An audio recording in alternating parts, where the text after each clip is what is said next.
মহিলারা ময়লা কাপড় ঘরে ঝুলাইয়া রাখলে ওই ঘরের মধ্যে কি হয়, ওই সংসারে কি ঘটে, এটা অনেকেই কিন্তু জানে না। এটা একটা নিষেধাজ্ঞা হাদিসে পাওয়া যায় এই ক্ষেত্রে, এবং উলামায়ে একরামের সাজেশন আছে। অনেক নারীদের স্বভাব আছে, কাপড় ময়লা হয়েছে ঝুলাইয়া রাখে, দীর্ঘদিন ঝুলাই রাখে, একবারে ধুবে সব, একবারে ওয়াশিং মেশিনে দিয়ে সব পরিষ্কারের জন্য দীর্ঘদিন যাবত এগুলো ঝুলাইয়া রাখে। এটা মারাত্মক একটা ইফেক্ট ফেলে। দেখেন, অনেক বিষয় আছে ছোট ছোট, আমরা মানি না দেখে ক্ষতিগ্রস্ত হওয়ার চেষ্টা করি।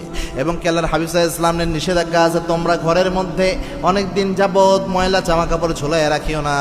মুহাদ্দিসে ইকরাম এই হাদিসের অংশটুকুর ব্যাখ্যা এইভাবে করেছেন যে এটার কারণে দুষ্ট জিন ওই জায়গায় নিজের শরীর মাখায়। দুষ্ট জিন এগুলোর মধ্যে যায়, কেননা দুষ্ট জিনের টার্গেট হয় সব নোংরা জিনিস। নোংরা জিনিসের দুষ্ট জিন কিন্তু যে নিজের শরীর মাখায়। ময়লা কাপড় জামা কাপড় যখন কোন মহিলারা ঘরের মধ্যে রাখে, স্বামীর হোক নিজের হোক, দুষ্ট জিন ওই ঘরে প্রবেশ করে ওই জায়গায় শরীর লাগায়। এখন ওই মহিলার অনেক ধরনের ক্ষতি হতে পারে, ওই মহিলার অনেক ধরনের প্রভাব তার উপর ফেলতে পারে। এই ঘরে বাচ্চা থাকলে তার উপর প্রভাব ফেলতে পারে। এজন্য ঘরের মধ্যে ময়লা জামা কাপড়, ময়লা থালা বাসন দীর্ঘ সময় রেখে দেওয়া, একদম রাতের বেলা ঘুমায় যায় সব থালা বাসন এলোমেলো ময়লা করে, এটা কিন্তু মারাত্মক ক্ষতি।